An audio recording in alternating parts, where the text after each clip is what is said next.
Hey everyone, welcome to Locked On Lakers for Monday. Brian Kamenetsky, Andy Kamenetsky. Luka Dončić has another great weekend for Slovenia. Will his team advance in Eurobasket? We'll tell you the next.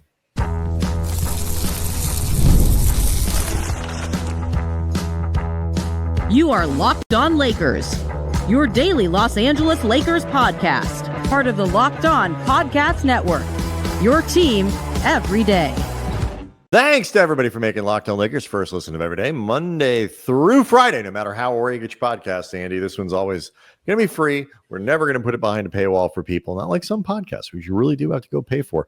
Locked On Lakers on YouTube is where getting close to 37,000 subscribers are all hanging out. They're talking to us. They're talking to each other, and they are watching Luka Dončić in the Eurobasket competition continue to throttle opponents, whether Slovenia itself is able to win or not. The performance of Luka Dončić has been incredibly strong throughout. We will break down what happened over the weekend and let you know how long Luka might be playing in this tournament. And so we'll do all that. We'll open the mailbag, which is another thing that Locked On Lakers listeners and viewers have been contributing to, which we appreciate. Please keep that going. But first, Andy, we do need to tell people that this episode of Locked On Lakers is brought to you by Monarch Money. Take control of your finances with Monarch Money. Use the code LOCKEDONNBA at monarchmoney.com for 50% off your first year. So Slovenia itself split over the weekend. They lost to France in a very competitive game. France is considered a title favorite in Eurobasket this year with a wacky last 5 seconds. Yeah, it was a lot going on, but a competitive game for Slovenia against tournament favorite France, which we'll talk about in a second. We'll give you the numbers from all that, and then Slovenia did turn around on Sunday morning, very early on the West Coast. That game, I got up at 7 o'clock on Sunday morning to take my son to a soccer game. His game, that game against Slovenia versus Belgium had been over for like an hour and a half by the time I got up. So it was early. So we'll give you an idea of both how Luka did, Andy, but also too, whether or not Slovenia can advance, because you talked about this last week. There is an understandable impulse, I think, among Lakers fans specifically, not fans of Slovenia, but like if you're just Laker fan, want to see Luka, there's at least an understandable impulse to see them maybe exit the tournament a little earlier. Luka plays well, Slovenia goes out. I know a lot of Lakers fans would be okay with that. I'm not saying it's right or wrong. I'm just saying that is the reality. If you are a Laker fan who is a Laker fan first, as opposed to a Laker fan that is really a Luka fan first, and you are welcome. The water is great. We Zdravo, all of that. We enjoy everybody that is coming over to become a Laker fan for whatever the impetus is. But if or even like a Laker fan who's a Luka fan, but not to the, but up to a point where you're not willing to risk certain things about your Laker season, if you will. I consider those people Laker fans first. I mean, just be honest. There is a certain conflict of interest going on where you want Luka to succeed because you are now a Luka fan, and also the more Luka thrives in these games, the more excited you feel about the upcoming Lakers season with Luka. However, the more that he succeeds, the more he may be playing for these games that, to be totally honest, you don't really care about the final results. So again, it's a delicate dance. Right, because there have been a couple injury scares, and I forget, was it the game? Was it the second game of the tournament where Luka teammate was trying to take a charge? Yeah. That player fell into Luka's leg. I think that was the second game against France. There was a play where a player on the French team was Elia Kobo going after the ball and went through Luka's leg sideways. It looked uncomfortable, and it started some pushing and shoving, and that those moments are very, very frightening to people. And so I will I mean, I don't think it really requires much psychological explanation. If you are rooting for the Lakers, you need Luka to be there. Therefore, you are worried about him getting injured this summer. Like, it's not all that. No, I'm saying, but like I make these points because there have been moments. It's easy to say, like, guys, quit freaking out. Like, guys aren't getting hurt. There have been moments in this tournament where, like, oh my God, that was scary. That was an awkward play. That could have been a lot worse, whatever it is. So, like, these things have already come up. My understanding from double checking and as much as possible, what is left is that for Slovenia to get out of their group, to advance in this tournament, they need to win their final 2 games. They are now 1-2 after beating Belgium on Sunday. They need to beat Iceland, which is their next game. That will be a game where Slovenia is favored because Iceland. But the last game that they play in their group against Israel is a game where they will not be favored. The Israelis are a good team. Deni Avia is sort of the headliner there, very good NBA player. And they've got a lot of good players on that team. They actually beat France on over the weekend. And so, the French team, I think, it looked a little bit like they might have been resting some guys because they are already through. But nonetheless, Israel beat them. So it could be a challenge for Slovenia to get through. I think that is what happens. If I am wrong, please leave comments, whether at Cam Brothers on Twitter, on the YouTube page, or whatever it is, and we will then correct ourselves. But I mean, if you want to just focus, Andy, on Luka himself in these 2 games, the numbers he put up were fantastic. Against the French, Luka finished with a robust 39 points. He was 8 of 20 from the floor, 4 of 10 from 3-point range, 19 of 20 from the free throw line, 8 rebounds, 9 assists. He had 2 steals. To say he did yeoman's work in that game against a team that has a lot of NBA players on it, or guys who have been in the NBA, it would be an understatement. He was not as efficient against Belgium, only 9 of 23 from the floor, but he did have what is rare in Eurobasket play, a triple-double, 26 points, 10 rebounds, 11 assists. So Luka continues to play dominant level basketball in this tournament. It's just the 4th FIBA Eurobasket triple-double since 1995. Luka also became the youngest player to reach 400 Eurobasket points in total, like in the 19 games that he's played, since Tony Parker did it in 2007 at age 25. Luka's about 100-ish days over 26. Tony Parker was 100-ish days over 25. And from Slovenia, only Goran Dragic and Jaka Lakovic have reached this milestone. Luka also has reached at least 400 points, 100 assists, 100 rebounds over those 19 games. He is the fastest at compiling those numbers in the 21st century. So like we've talked about before, Luka takes his Eurobasket very seriously. He also takes dominating in it very seriously, and he's done it really well. It's a great quote from one of his teammates, Alan Omek. Luka's triple-double is normal. We were just waiting for the moment, and it happened today. Another one of his teammates, Ido Muric, he's breaking records. I've always believed he could do this. This is a normal day at the office. I'm even more glad that today we showed we can play good defense and that we won. So, this is one of those things where with Luka, it's almost just him meeting the insane expectations that he's created for himself, like this just really, really high baseline.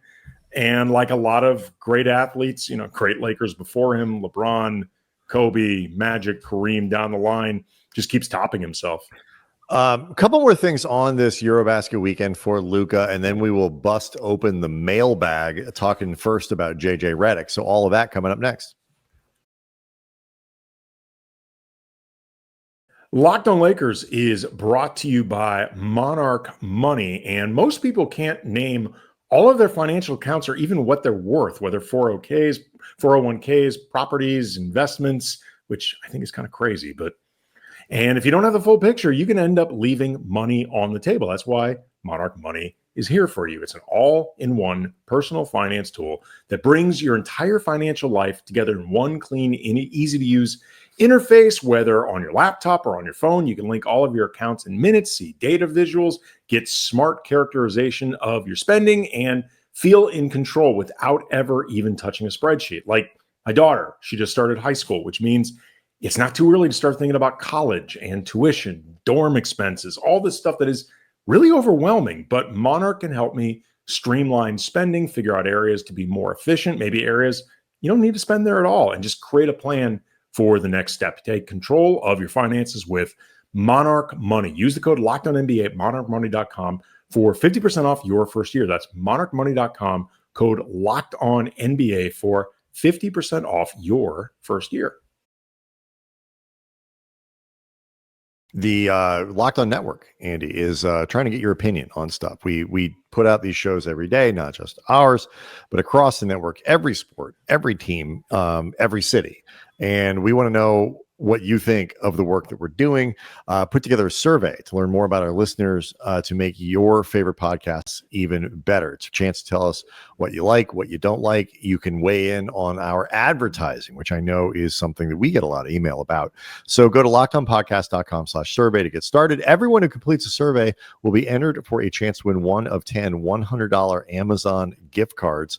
Again, that's lockedonpodcast.com/survey. You can find the link in the show notes as well, and we appreciate you helping us out. I just wanted to mention, when we talk about what Luka did, particularly on was it Friday morning against France, and the quality of Luka's performance against a team that has a lot of players that have NBA experience or are currently in the NBA. 4 guys on the team are still in the NBA. Right. Gershon Yabusele, Zachary Richesay, Alexander Sarr, Bilal Coulibaly. These are 4 guys who play rotation minutes in the NBA. I believe Jalen Horde has NBA experience. I know Theo Maledon does. Timothy Luwawu-Cabarrot. He's got NBA experience. So this is a team that has a lot of high quality players. And so, again, the numbers that Luka put up against the French team to keep, a very much an underdog Slovenian squad in the game. And he realized the triple double was against Belgium, but he still put up 39, 8, and 9 against France, damn near a triple double. And I just keep getting back to it, Andy. The amount of free throws that Luka is able to pile up in these games so far is really the sign to me of, something special going on in terms of explosiveness, in terms of being able to, get your body and get himself into positions to draw contact, to get himself to the line. And I know it's not NBA defenses that he's facing, but if there was a kind of a lingering concern, at least for me, it was this notion that Luka, his finishing rate at the rim has gone down since he was a rookie. And if you play that out, that trajectory of is he going to hit this spot where, he's just going to start not just settling for jumpers or whatever because he wants to, but maybe because he kind of has to. And at least over the summer, it looks like that's not a problem. He's getting back into the paint. He's getting to the rim. He's drawing fouls.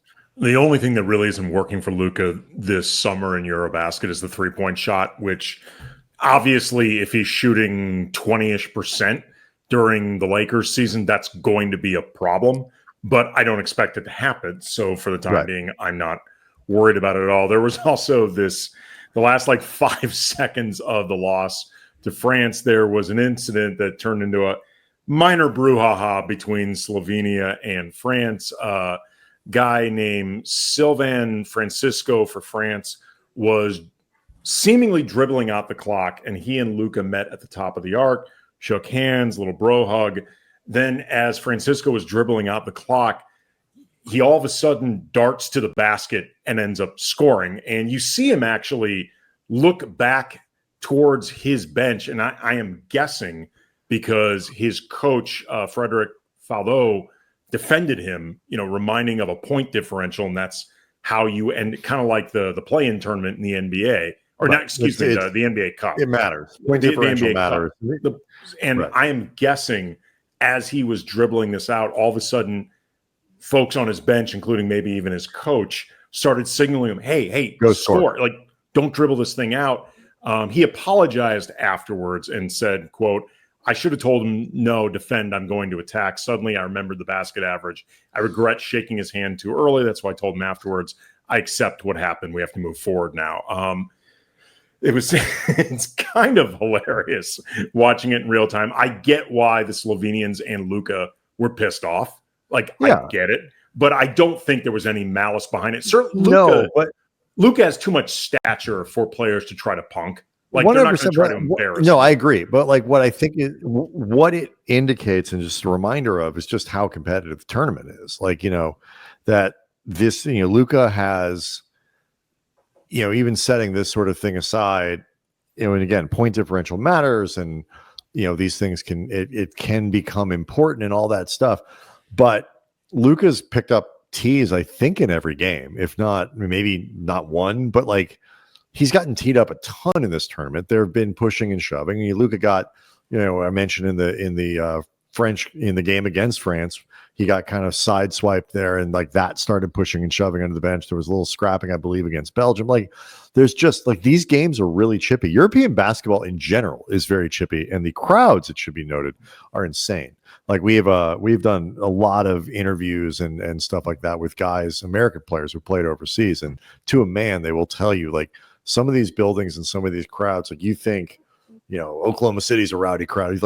Go play in, some of the, in these European leagues and some of these buildings, and they are crazy. And so the crowds, frankly, in some of these games can get dangerous. It's a different level of crazy. No, they're throwing things sometimes. Right. It's like soccer. The stuff can get out of hand. But anyway, my point in mentioning that is not to impugn European basketball fans, but just to point out again how intense of a competition this is. And so it's we will see what the Slovenians do against Iceland, and then we will see what they do against Israel, and then we will know if they are continuing on in this tournament. So another thing that we have been trying to remind everybody to do is the mailbag. You send us questions, leaving comments here at the YouTube page. You can send them to Cam Brothers on Twitter, kamenetsky@gmail.com. We are findable, we are reachable, and if you leave us questions, we will try to answer them on the show, including, Andy, questions like this one from Venice Beach Sports HQ. And we'll put the question out there and maybe get it a little bit, and then we'll go to break. Perspectives on JJ Redick and his management of a more classically big lineup and rotations, as well as any other areas he might need to demonstrate development. Basically, now that JJ's got more of a normal rotation than he did at the end of last season, what do you think he'll do with it? The part of it that jumped out to me most interesting was the part about managing bigs. Just because JJ, there is a perception I've certainly seen among fans and even some of the people that cover the team that JJ prefers to go small and will always be looking for ways to go small. And in particular, this became magnified during the playoffs as Jackson Hayes started playing less, and Alex Len was never an option for the playoffs, which is why he should have never been on the playoff roster in the first place. Christian Koloko, I think, should have been there, but if not, Koloko, Jemison or whatever. But the fact that neither one of them was ever even put on the playoff roster, with JJ, I think, fully aware, I am not playing Alex Len unless it's a matter of I need enough players to legally finish a game, would reflect to a lot of people that JJ just doesn't want to play centers unless he has to. And I would caution reading too much into what we saw last year into what JJ wants to do automatically. I'm not even saying that I think JJ doesn't have some preferences towards going small, because I think that is true. Do. Sure. A lot of coaches do. But it is worth noting that when the season began, JJ was going way out of his way to run an offense through Anthony Davis. Mm-hmm. Like, it was very much, we are running, he is our first option. We are designing the system to operate through him. There were a few occasions where he basically called timeouts to remind everyone, get the effing ball to Anthony Davis, stop screwing around. Once Anthony Davis was traded, his center options in terms of talent dropped dramatically. So I think DeAndre Ayton, if nothing else, represents a more judgeable middle ground between Anthony Davis and Jackson Hayes as your best center. So we'll see where it goes from there. I've got some thoughts on this related to what you're saying, and then I'll let you know where I there are a lot of places where I agree with you, and I think there is some alarmism around JJ that isn't necessarily deserved, and we'll do it next. Locked on Lakers is brought to you by FanDuel. The NFL season is almost here. FanDuel is making sure you are ready for kickoff with a can't-miss offer. Right now, new customers, you bet just $5, and if your bet wins, you get $300 in bonus bets to use across the app. So find something super obvious for that $5 bet, and then boom. And I love that FanDuel fits however you want to bet, player props, building a same-game parlay, even jumping in live as the game's going on. Like, if you're someone who just always has a feel for how an NFL game is going to shake out, you can get ahead of the results with a little wager, a little action. And it makes every game more exciting, whether you're watching your team or just keeping an eye on that fantasy lineup. So you ready to play? Download the FanDuel app right now by visiting FanDuel.com to get started. That's FanDuel.com to place your first $5 bet. Okay, so you alluded to this, Andy. I think so much of the angst around JJ in terms of this lineup question. Is he, determined to play small all the time or whatever? Is just the memory of the game where he subbed nobody in the second half. Game 4 of the playoffs against Minnesota, where he didn't play a big, really, functionally, and didn't even try to get anybody, any size on the floor in the second half. And so I think there is this assumption because of that sort of recency of the most, in the minds of a lot of fans. I've defended it more than some and wouldn't have done it, but I at least understood it was a couple minutes away from working, whether it should have or shouldn't have. I think that I'm not sure about that, but go on. They were winning up until the last couple minutes of the game. It wasn't that, it wasn't like they got run out of the gym, is my point. Okay. They almost got away with it. It wouldn't have made it necessarily a good idea. Okay. Sometimes you can get away with a bad idea, but the perception of that game and of JJ would have been much different if the Lakers had escaped with a win. We'd talk about that game much differently. Sure. You might not. But no, I wouldn't. But many people would. Okay. So I don't think that game is reflective of a larger philosophical belief in going away from bigs. I think that game was reflective of having zero confidence in any of the centers that he had on the roster, and a sense of understandable desperation that in this game, I need to play who I think are the 5 best players that I have, and I'm going to ride or die with them. And in that sense, it's just not reflective of what we would see under more normal circumstances. I don't disagree with you in terms of what sparked JJ going there. I disagree with you, though, that the idea of so much of this is born from that game. This was something that was being talked about with JJ all season. So that's the reason that in the first half of the season, not only was it even just a matter of playing things through AD, the Lakers played large a lot. They played with AD and Rui and LeBron on the floor. But the Lakers were a big team. Sure, but the other two guys were not centers. And I think it's specifically, it's not even so much specifically a matter of wanting to be like Golden State small.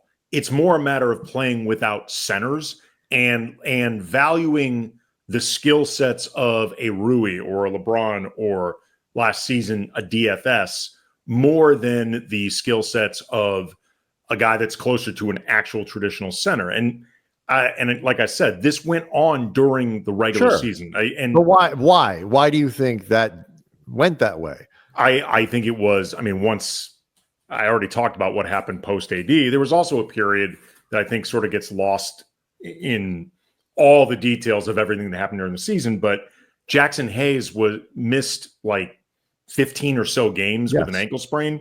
And from there, the options were Anthony Davis or Koloko or Jemison.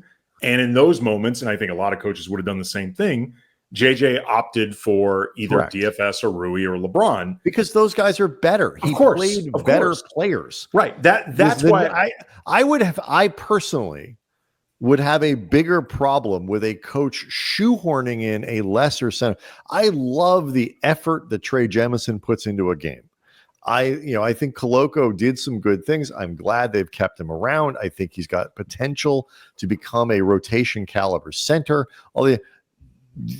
To say the least, moments of the more you play either one of those guys, the more you get a diminishing return. And like they're marginal NBA players.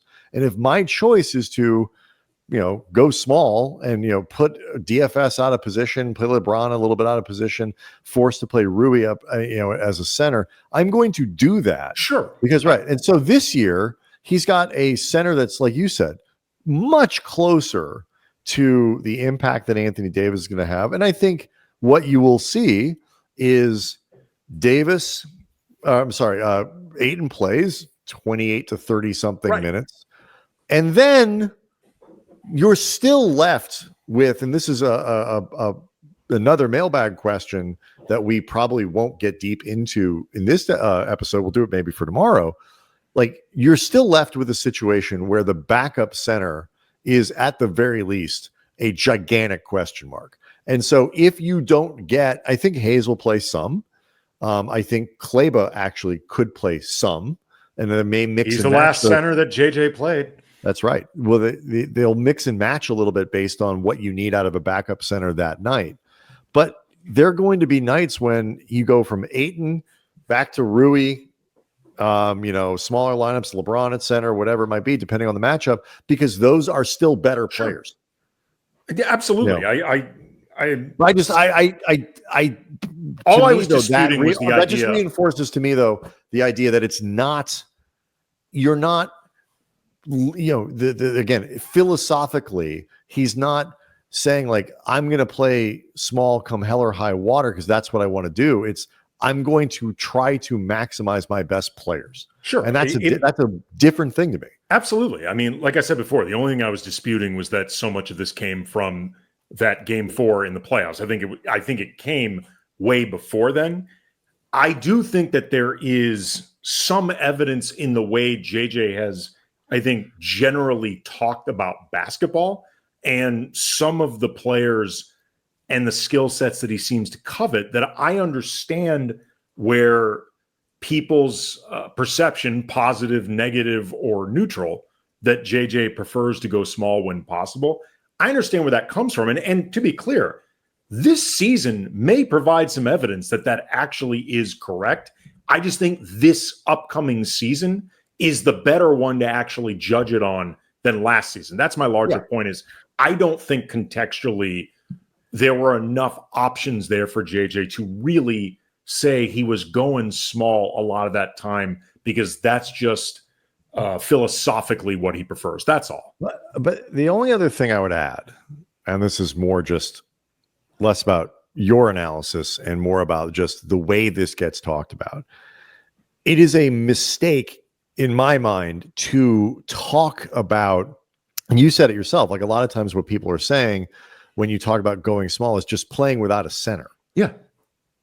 It is a mistake to call that and make that the primary and only criteria for whether you're playing big or whether you're playing small, because you can still play with a lot of size on the floor without playing with a center. If you're playing 5 guys who are 6'5" to 6'9", 6'5" to 6'10", something like that, you're kind of big. You're playing with a lot of length, if nothing else, in the floor. And the Lakers have multiple lineups that they can put out where the shortest guy on the floor is going to be AR. 6'5". At 6'5". No, I'm just double checking. I would forget what Smart is listed at. But he's got Smart's got a pretty long reach. And he is super strong. He's right. stronger than a lot of guys. I knew he was shorter than Reeves, and I just wanted to double check. He's listed at 6'3". I wasn't sure if it was 6'3" or 6'4". But he's stronger than a lot of like 4s in the league. Right. He's a really strong dude. And he's former DPOY and all this stuff. So it's like a little bit like they're going to. It's just don't just make it about, are you taking one center off the floor and putting another center on the floor with him? Are you taking your center and pairing another big with him? Are you, are you playing 2 centers at once? You have a guy like it's a little too reductive for me to look at it that way. So he says some more flexibility this year, but when Ayton isn't on the floor, if that's your criteria, then the Lakers are going to be small a lot because they don't have great backup centers. Well, I think in the minds of a lot of Laker fans, and again, even some of the people that cover the team, they would say that JJ's instincts to go small, or the preference to go small, the way we're talking about this, is indicative of him valuing the shooting that you can get from a Rui, a DFS, or a LeBron over the skill sets that you would get from a more traditional center, whether AD, Hayes, or whoever. And again, I would say that last season, certainly from about December onward, was not really a great way to judge it one way or another, regardless of how you actually feel about it. I think this coming season will give you more info. Locked On Lakers on YouTube is where you can go hang out with over 36,000 subscribers to the channel. We, of course, will be back tomorrow. Keep sending us those mailbag questions. Maybe put out another call for this week. But yeah, send them to us at the YouTube page. Send it to us at Twitter, and we will respond to as many of them as we can. And we'll see everyone tomorrow.